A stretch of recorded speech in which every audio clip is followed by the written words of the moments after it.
அந்த நாடாளுமன்ற தேர்தலில் இங்கிருந்து யார் பிரதமராக போகிறாங்க, பிரதமர் வேட்பாளர் எங்காவது இருக்காங்களா அதிமுக? இல்லை. 10 சீட்டு 20 சீட்டை வந்ததுன்னா அது யாருக்கு பலமாக இருக்கும்?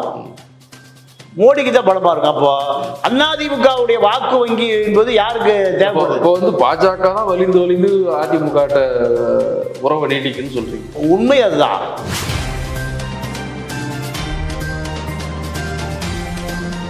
அண்ணாமலை வார் ரூமுக்கும் அண்ணாமலை ஐடிவிக்கும் எடப்பாடி ஐடி மோதிட்டே இருக்கா 2 பேரும். அப்போ நேரடியாக இப்போ நீங்க இன்கம் டேக்ஸ் வந்தாலும் சரி, என்போர்ஸ்மெண்ட் வந்தாலும் சரி, எந்த போஸ்ட்மெண்ட் வந்தாலும் சரி, போயா நான் பார்த்துக்கிறேன், என்ன வேணா பண்ணுங்க.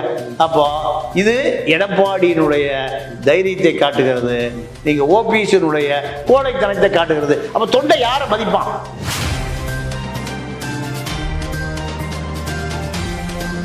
என்னுடைய இடத்தை தக்க வைங்கிறாரு. யாருக்கு அடுத்து கொடுத்து? எடப்பாடி கொடுத்து. எடப்பாடி என்ன சொல்றாரு? ஒற்றை தலைமை தான் முடிவு பண்ணிட்டயா.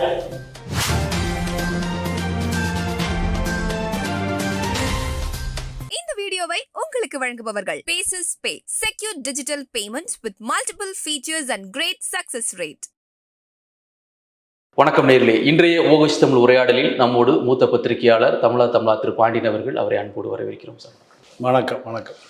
ஒரு ஒரு வேட்பாளர், அவர் எப்படி சொல்கிறது, பொது வேட்பாளரா இல்லை அதிமுக வேட்பாளர், எப்படி அவர் அழைக்கிறது? நம்ம இல்லை, எடப்பாடியை பொறுத்தவரை நீங்கள் அவருக்கு எதிராக 5 முனை வீகங்களை உடைத்து எறிந்து அவர் தன்னுடைய அதிமுகவினுடைய ஜெயலலிதா இருந்ததை போன்ற ஒரு நிரந்தர பொதுச் செயலாளர் என்கின்ற இடத்திற்கு வருவதற்காக அவர் இது ஒரு பெரிய மைல்கல் அவருக்கு. ஆமாம், இது 5 முனைனா 5 முனை அவர் தாக்குதல். எப்படின்னு கேட்டிங்கன்னா, எடப்பாடியை பொறுத்த வரைக்கும் ஒன்று, நீங்கள் சசிகலா அதிகாரத்துக்கு வருவதற்காக எடப்பாடிக்கு பல வகையான நெருக்குதல், பல வகையான அவருக்கான அழுத்தம் பிஜேபி வழியாக ஒன்று.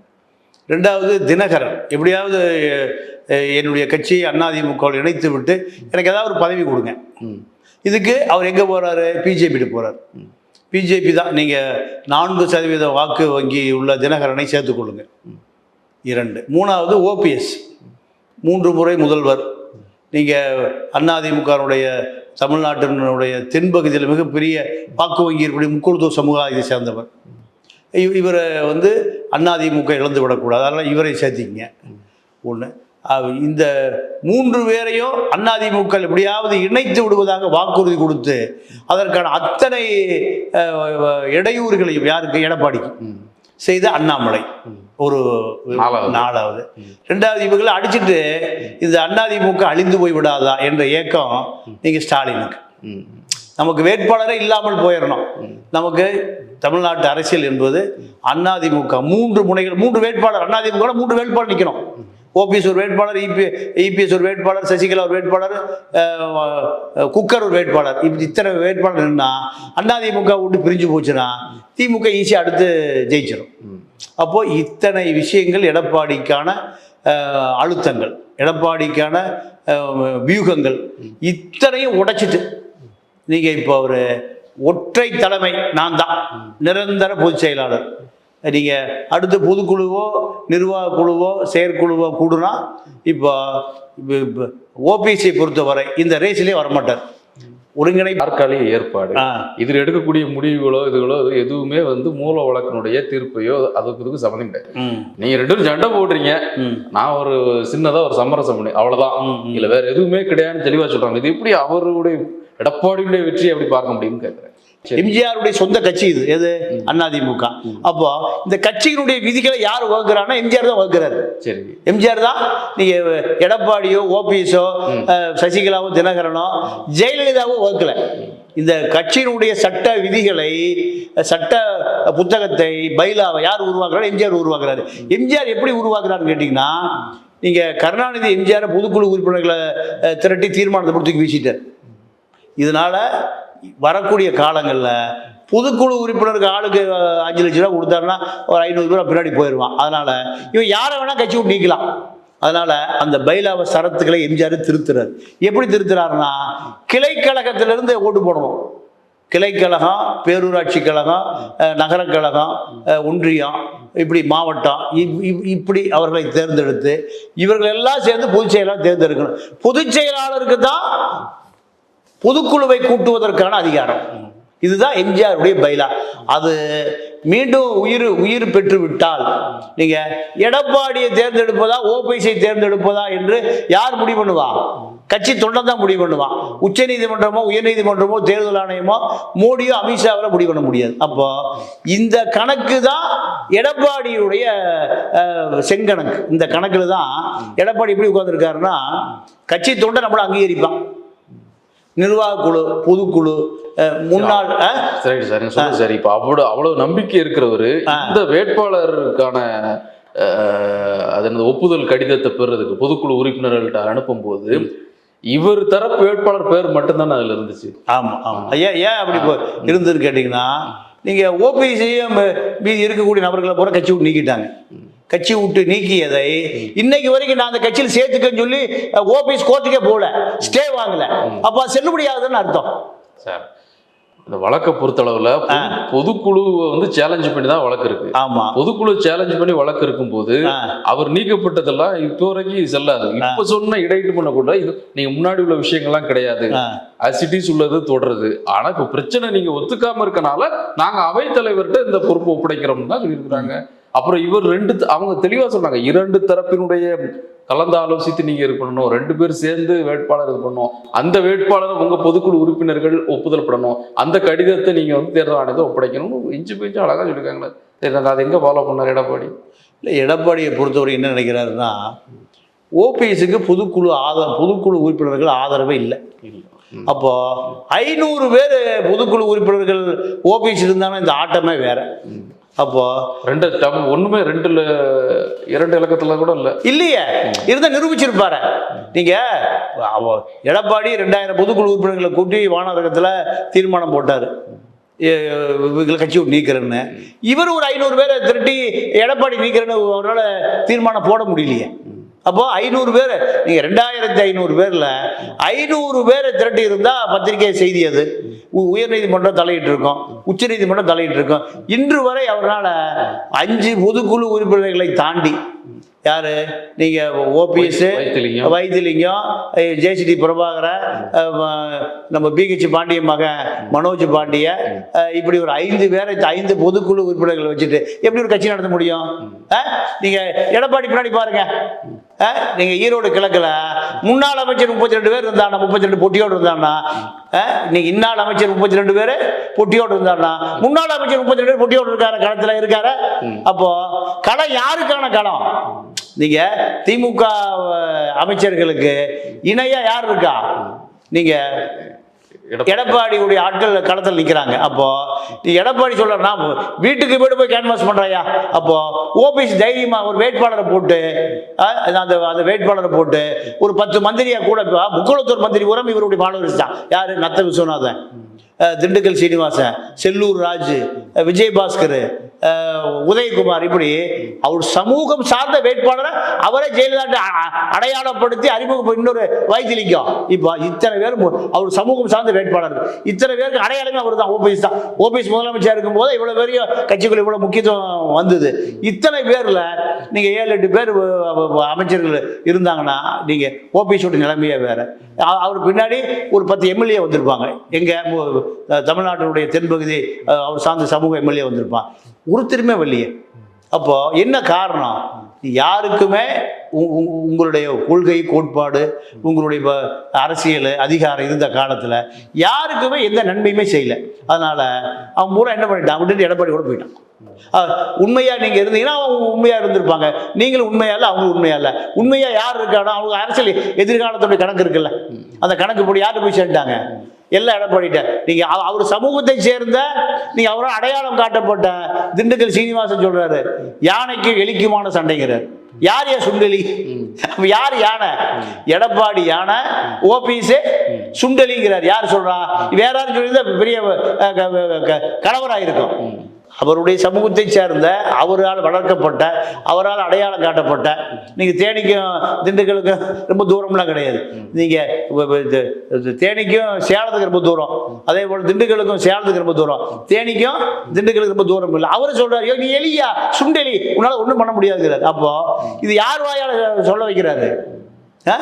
திண்டுக்கல் சீனிவாசன் என்கின்ற நீங்கள் அவர் சமூகத்தை சேர்ந்த அவரால் அடையாளப்படுத்தப்பட்ட அவருடைய வாக்கு வங்கி உள்ள ஒருவரால் எடப்பாடி சொல்லப்படுறாருன்னா, அப்போ எடப்பாடியுடைய அரசியல் வியூகத்துக்கு முன்னாடி ஓபிஎஸ் ஒன்றுமே இல்லையே. இல்லை சார், அவர் பல விஷயங்கள் அவர் மேலே விமர்சனம் வைக்கப்பட்டாலும் என்னுடைய முதன்மையான நோக்கம் எல்லாமே இருக்கட்டுங்க, ஆனால் அந்த சின்னம் முடங்கிடக்கூடாதுங்கிறதுக்காக தான் நான் அந்த அளவுக்கு வேலைகள் பண்ணுறேன்.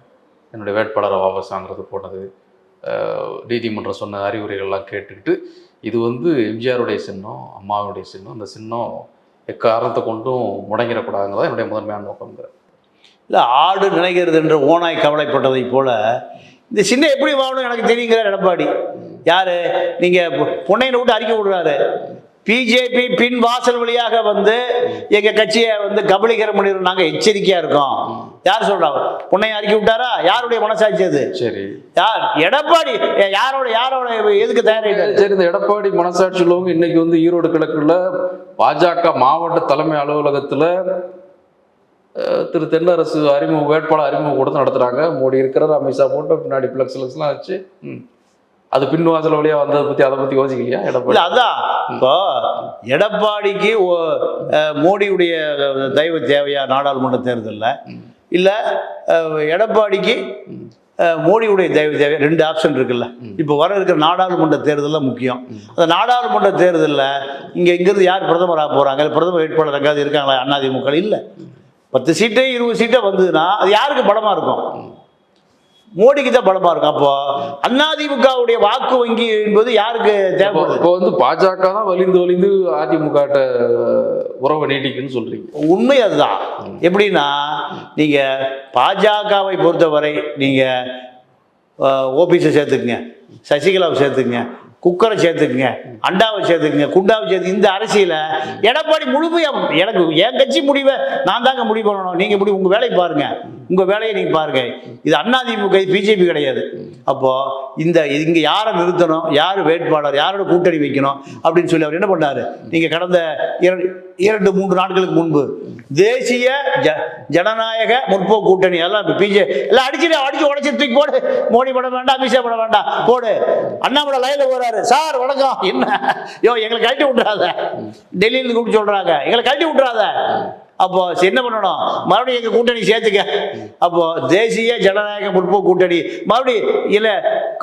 அப்போ கமலாநிதி பிரஸ் மீட்ல சொல்றாரு, வரட்டுங்க, சின்ன வரட்டு, அவரை பார்த்துக்கலாம், எடப்பாடி வரட்டும், மறுபடியும் அடி. அப்போ எடப்பாடி வந்து நேரடியாக பிஜேபிக்கு என்ன பண்றாரு? நேரடியாகவே மோதல் தயாராகிறாரு. தயாரான பிறகு நீங்க பிஜேபி யார்கிட்ட வந்து சரண்டர் ஆகுது? நீங்கள் அதாவது ஓபிஎஸ் நேராக போகிறாரு, யாரை பார்க்குறது? அண்ணாமலை பார்க்குறக்கு. அண்ணாமலை பார்க்க போகும்போது 3 முறை முதலமைச்சராக இருந்தவர் யார்? நீங்கள் ஓபிஎஸ் உடைய மகன் ரவீந்திரநாத்துக்கும் அண்ணாமலைக்கும் ஒரே வயசு தான் இருக்கும். ஆனால் 3 முறை முதலமைச்சர், ஒரு கட்சியினுடைய தலைவர், மூத்த தலைவர், அவரை வாசலில் வந்து கூட வரவேற்காத ஒரு தலைவர், ஒரு கட்சி வந்து பிஜேபி. சரி, போய் கேட்குறாரு, ஏங்க உங்கள் ஆதரவை எனக்கு கொடுங்க, நாங்கள் ஒரு கேண்டிடேட் நிறுத்துகிறோம். கையை தூக்கிறாரு. டெல்லிக்கு போன போட்டு கேளுங்க, நான் என்னங்க பண்ண முடியும்? என்கிட்ட எந்த அதிகாரமும் இல்லை, எல்லா அதிகாரம் டெல்லியில் போய் கூஞ்சி கிடக்குங்க, அங்கே போய் பேசுங்க. சரியா, அப்போ நன்றி வணக்கம். அவர் டீ பிஸ்கட் சாப்பிட்டு கிளம்புறாரு. கிளம்பி வரும்போது பத்திரிக்கை, என்னையா இங்கே எதுக்கு வந்தீங்க, என்ன ஆதரவு கேட்டீங்க, என்ன உண்மை என்ன சொல்லும்போது, நான் ஆதரவு கேட்டு வந்தேன், இப்போ பேசிகிட்டு இருக்கேன். நீங்கள் வாசல் வரை கூட வந்து வழி அனுப்பாத, வாசல் வரை வரவேற்காத நீங்கள் அண்ணாமலை காலேறி போயிடுறாரு. இவர் ப்ரெஸ்ஸை மீட் பண்ணிட்டு இருக்கார். அப்போ இவர் வந்ததையும் அவர் கவனிக்கல, போனதையும் கவனிக்கல. இதுதான் ஓபிஎஸோட நிலைமை. ஆனால் எடப்பாடியை பொறுத்த வரைக்கும் ஜெயக்குமார் தான் பதில் சொல்கிறார், பொன்னை தான் பதில் சொல்றாரு தவிர எடப்பாடி அதை கண்டுக்கவே இல்லை. நீங்க அண்ணாமலை வார் ரூமுக்கும் அண்ணாமலை ஐடி விங்குக்கும் எடப்பாடி ஐடி மோதிட்டே இருக்கா 2 பேரும். அப்போ நேரடியாகவே இப்போ நீங்க இன்கம் டேக்ஸ் வந்தாலும் சரி, என்ஃபோர்ஸ்மெண்ட் வந்தாலும் சரி, எந்த போஸ்ட்மெண்ட் வந்தாலும் சரி, போயா நான் பார்த்துக்கிறேன், என்ன வேணா பண்ணுங்க. அப்போ இது எடப்பாடியினுடைய தைரியத்தை காட்டுகிறது, நீங்க ஓபிஎஸ்னுடைய கோழைத்தனத்தை காட்டுகிறது. அப்போ தொண்டை யாரை மதிப்பான்? நீங்க ஏடிஎம்கே பொறுத்த வரைக்கும் ஜெயலலிதா என்ன சொல்லுச்சு? மோடியா இந்த லேடியா பார்த்துக்கலாமா அப்படின்னு சொல்லி தான் நீங்கள் 37 நாடாளுமன்ற சீட்டு எல்லாம் 3 லட்சம் 4 லட்சம் வாக்கு வங்கி வித்தியாசம் அந்த மாதிரி ஜெயிச்சுது. அந்த அப்படிப்பட்ட கட்சியினுடைய தலைவர் எங்கே போய் சண்டை கிடக்கிறாரு? கமலாலயத்தை துண்டு விரிச்சு அங்கே போய் கிடக்கிறார். ஆதரவு கூட ஆதரவு கூட. அப்போ உன்னுடைய வாக்கு வங்கி என்பது ரெட்டை இலையா தாமரையா? ஓபிஎஸ்க்கு ஒரு கேள்வி இருக்கா இல்லையா? அப்போ ஓபிஎஸ்ஸுடைய நிலைமை என்பது நீங்கள் தொண்டனால் புறக்கணிக்கப்பட்டு தொண்டனால் ஏற்றுக்கொள்ளப்படாமல் முழுமையாக ஓபிஎஸ் என்பவர் அதிமுக நீங்கள் அதை ரொம்ப தூரம் போயிட்டார். ஆனால் எடப்பாடியை பொறுத்தவரை அதிமுகவை ஜெயலலிதாவுக்கு பிறகு காப்பாற்றக்கூடிய ஒரே தலைவர் எடப்பாடி தான் அப்படின்னு தொண்டை நம்புறான். அதனால தான் பிஜேபி மீண்டும் யாருக்கு சண்டை இருக்கு எடப்பாடி கிட்ட. ஓபிஎஸ் வேட்பாளரை வாபஸ் வாங்கிட்டு இப்போ குஜராத்துக்கு பொங்க வைக்க போகணும், இல்லைன்னா டெல்லியில் போய் அதாவது தீபாவளி பட்டாசு வெடிக்க போகணும். இந்த நிலைமையில் அவர் முழுக்க பிஜேபியுடைய பி டீமாக மாறிட்டாரு. இல்லை அவர் வேற ஏதாவது சார் இப்போ இந்த விஷயங்கள் நடக்கிறதுக்கு முன்னாடி சில பேர் சொல்கிறாங்க சில திரைமுறை வேலைகளை ஓபிஎஸ் முயற்சி பண்ணாரு, ஆனால் அது பெரிய அளவில் பலன் அளிக்கலன்னு சொல்லுவாங்க. அப்படி என்ன முயற்சி பண்ணாருன்னா நான் உங்களுடைய உண்மையான விசுவாசியாக இருக்கேன், பிஜேபியினுடைய உண்மையான ஏஜெண்டாக இருக்க, ரகசிய ஏஜெண்டாக இருக்கேன், என்னை எப்படியாவது நீங்கள் மீண்டும் இணை துணை அதாவது ஏதாவது ஒரு பதவி எனக்கு வாங்கி கொடுத்து என்னுடைய இடத்தை தக்க வைங்கிறாரு. யாருக்கு அழுத்து கொடுத்து? எடப்பாடி கொடுத்து. எடப்பாடி என்ன சொல்கிறார்? ஒற்றை தலைமை தான் முடிவு பண்ணிட்டேயா, இந்த கட்சிக்கு நான் தான் பொதுச் செயலாளர் ஜெயலலிதா போல, அதுக்கான வேலையை நான் செஞ்சுட்டு ஒரு 2 வருடத்திற்கு முன்பு இருந்தே நான் செய்ய ஆரம்பிச்சிட்டேன். ஆட்சியில் இருந்த காலத்தை செய்ய நீங்கள் தலைமைச் செயலகத்துக்கு முன்பு நீங்கள் ஒரு சுதந்திர தின நிகழ்ச்சியில் அமைச்சர்கள் எல்லாம் இருக்காங்க. முதலமைச்சர் விருது கொடுக்குறாரு. விருது கொடுக்கும்போது நீங்கள் சீஃப் செக்ரட்டரி என்ன பண்ணுறாரு? நீங்கள் போய் அமைச்சருடைய வரிசையில் போய் நிற்க சொல்கிறார் ஓபிஎஸ். முதலமைச்சருக்கான முதலமைச்சர் துணை முதலமைச்சர் முதலமைச்சருக்கு இணையாக நீ நிற்க வேண்டாம், நீங்கள் போய் அமைச்சரோட பட்டியல் இல்லைன்னு சொல்கிறார். அதுதான் கோச்சிட்டு போய் எல்லா அமைச்சரும் போய் அவர் சமாதானப்படுத்துகிறாங்க. போயிட்டு போகிறாரியா, இங்கே நான் தான் பொதுச் செயலாளர், நான் தான் முதலமைச்சர். அவர் 2வது இடம் கூட இல்லை அவருக்கு. என்ன காரணம்? தொண்டர்கள் அவளை ஏற்றுக்கல. நீங்கள் அதாவது எலெக்ஷன் முடிஞ்சு முதலமைச்சராகி உட்கார்ந்த பிறகு தமிழ்நாட்டினுடைய தென்பகுதியை நீங்கள் ஓபிஎஸ் கண்ட்ரோல் எடப்பாடி கண்ட்ரோலுக்கு வருது. என்ன காரணம் கேட்டிங்கன்னா, கொங்கு பெல்ட் அவர் கண்ட்ரோலுக்கு வருது, டெல்டா அவர் கண்ட்ரோலுக்கு வருது. அப்போது இதை ஏதாவது ஒரு பகுதியை தன்னுடைய செல்வாக்கு சமூகம் சார்ந்த பகுதியை தன்னுடைய கட்டுப்பாட்டில் வைப்பதற்கு கூட அவருக்கு தகுதி இல்லையே, செலவு இல்லையே, நீங்கள் அவனுக்கு பதவி கொடுக்கலையே. இத்தனை ஆண்டு காலம் இருந்து இப்போ எத்தனை எம்எல்ஏ வந்திருக்காங்க பின்னாடி? வரலையே யாருமே. ஆனால் எடப்பாடி பின்னாடி எல்லா எம்எல்ஏ இருக்காங்க, இந்நாள் அமைச்சர் செயற்குழு எல்லாம் இருக்காங்க. இவர்கிட்ட ஒரு 1/3 இருந்ததுன்னா இவருடைய அரசியலே வேற மாதிரி இருக்கும். யாருக்கு? ஓபிஎஸ்க்கு. அந்த மாதிரி எதுவும் நடக்கலையே. அப்போ இப்போ நீங்கள் அரசியல் அனாதை ஆயிட்டாருங்கிறத தவிர வேற எதை எப்படி எடுத்துக்க முடியும்? அது நம்ம பெரிய வார்த்தையா இருக்கு. ஏன்னா மிகப்பெரிய வீழ்ச்சி சந்தித்தவர்கள் கூட ஒரு கட்டத்தில் மேல எழுந்து வந்திருக்காங்க. அது இனி வாய்ப்பே இல்லை. அரசியல் அது ஜெயலலிதா இருந்த காலத்தில் நடந்தது, எம்ஜிஆர் இருந்த காலத்தில் நடந்தது. ஆனால் ஓபிஎஸ்ஸை பொறுத்தவரை திருநாவுக்கரசுக்கு என்ன கதி நேர்ந்ததோ, திருநாவுக்கரசு நீங்கள் அதிமுக ஒரு பெரிய தலைவர், எம்ஜிஆருக்கு செல்ல புள்ள, ஜெயலலிதாவை ஜார்ஜி அணியை உடைச்சிட்டு நீங்கள் அத்தனை எம்எல்ஏக்களை கூட்டிகிட்டு ஊராக சுற்றணும்னு அவர் தான். கடைசியாக அரசியல் அனாதையா எங்கே போய் சேர்ந்தார்? பிஜேபியில் போய் சேர்ந்தார். பிஜேபியில் போய் சேர்ந்து பிஜேபியிலும் இல்லை. இப்போ எங்கே இருக்காரு? ஒரு திராவிட இயக்கத்துடைய வரலாறு உடைய என்னைக்கு பிஜேபியில் சேர்ந்த வரலாறே கிடையாது. அது எம்ஜிஆருக்கு நீங்கள் இணையாக அரசியல் செய்யக்கூடியவர் யார்? திருநாவுக்கரசு. ஜார்ஜி அணியை உடைந்த பொழுது அந்த அணியை உடைத்தவரே அவர் தான். நீங்கள் ஆரம்பிக்கிறப்ப ஜானகி அணி 95 எம்எல்ஏ வச்சிருந்தார். அப்போ இந்த 17 22 எம்எல்ஏ 25 எம்எல்ஏ யார் வச்சிருந்தா? நீங்கள் திருநாவுக்கரசை வச்சிருந்தார். ஆனால் கடைசி வரைக்கும் காம்பரமைஸ் ஆயிருந்தா ஆட்சி தக்க வைக்கப்பட்டிருக்கும், ஆட்சி காப்பாற்றப்பட்டிருக்கும். ஆனால் கடைசி வரைக்கும் காம்பரமைஸ் ஆகாமல் திருநாவுக்கரசு அரசியல் அனாதையாகி எங்கெங்கேயோ போய் கடைசியில் இப்போ திராவிட இயக்கத்தில் அந்நியப்பட்டு நீங்கள் காங்கிரஸ் 10ஓட 11 அத்தோடு இது ஒன்று இருக்கார். இதே நிலைமை தான் ஓபிஎஸ்ஸையும் அதை நோக்கி தான் நகர்றார். என்ன காரணம் கேட்டிங்கன்னா, இருந்த காலத்திலேயே தொண்டர்களை தக்க வச்சுக்கொள்ள முடியல. ஆனால் இந்த நாடு இப்போ இந்த சட்டமன்ற உறுப்பினர்கள் இல்லை, நீங்கள் இப்போ பொதுக்குழு உறுப்பினர்கள் இல்லை, தென் மாவட்டங்கள் மாவட்ட செயலாளர் இல்லை, நீங்கள் முன்னாள் மந்திரிகள் ஒரு 5 பேர். அப்போது எந்த பலமும் இல்லாமல் நீங்கள் எப்படி அரசியல் பண்ண முடியும்? தொண்டர் பலம் தான் அரசியல. அப்போது தொண்டர் பலம் எந்த அதிகார மையம் இல்லாமல் நீங்கள் அதிகாரத்தில் இருந்து யாரையுமே வளர்த்தாமல் நீங்கள் அதிகாரத்தில் இருக்கிற போது சில நகர செயலாளர்களோ ஒன்றிய செயலாளர்களோ இல்லை பேரூராட்சி தலைவர்களோ இல்லை மேயர்களோ இல்லை சட்டம் இப்படி யாருக்காவது உதவி பண்ணி தான் அப்புறம் பின்னாடி நிற்பானா இல்லையா? அப்படி எந்த விதமான அரசியல் அதிகாரம் யாருக்கும் வந்துடக்கூடாது, யாரும் தன்னை மீறி வளர்ந்துடக்கூடாது. தன்னுடைய குடும்பம் மகன் இதை தாண்டி நீங்கள் வேறு எந்த அரசியலுமே இல்லையே. அப்படி இருந்தால் இன்றைக்கி என்ன ஆகிருக்கும்? கொங்கு பெல்ட்டில் எடப்பாடி முழுசாக நிற்கிறாரு, அந்த தங்கமணி வேலுமணி உட்பட. நீங்கள் இப்படி தமிழ்நாடு முழுக்க அவருக்கு கொங்கு வேளாளர் சமூகத்தை தாண்டி நீங்கள் வன்னியர் சமூகத்தில் சிவி சண்முகத்தை போட்டு முழு கட்சி கண்டுள்ள வச்சுருக்காரு. அப்போது அந்த பக்கம் ஓபிஎஸ் போனவர் உதயகுமாரை வச்சு கண்டுள்ள வச்சுருக்காரு. ஒவ்வொரு மாவட்டத்தில் ஒவ்வொரு ஆளை தனக்கு இணையாக வளர்த்து வச்சு ஜெயிக்க முடியலையே சார், ஜெயிக்க முடியலையே. இல்லை நீங்கள் ஜெயிப்பது தோற்பது என்றது பார்த்தீங்கன்னா கட்சியை கட்டுக்குள்ள வச்சிருக்காரு. கட்சி நீங்கள் இது ஸ்டாலின் மிகப்பெரிய வெற்றிலாம் சொல்ல முடியாது. 3% முஸ்லீம் வாக்கு வங்கி தான் இப்போ திமுக நிற்குது. அந்த 3% வாக்கு வங்கி எப்படி அவருக்கு இழந்தாருன்னு கேட்டிங்கன்னா பிஜேபி கூட்டணி இல்லாமல் இருந்திருந்தால் எடப்பாடி தான் முதலமைச்சர். எடப்பாடி தான் 3% யார் ஓட்டு போட்டா? 5% முஸ்லீம் வாக்கு தான்.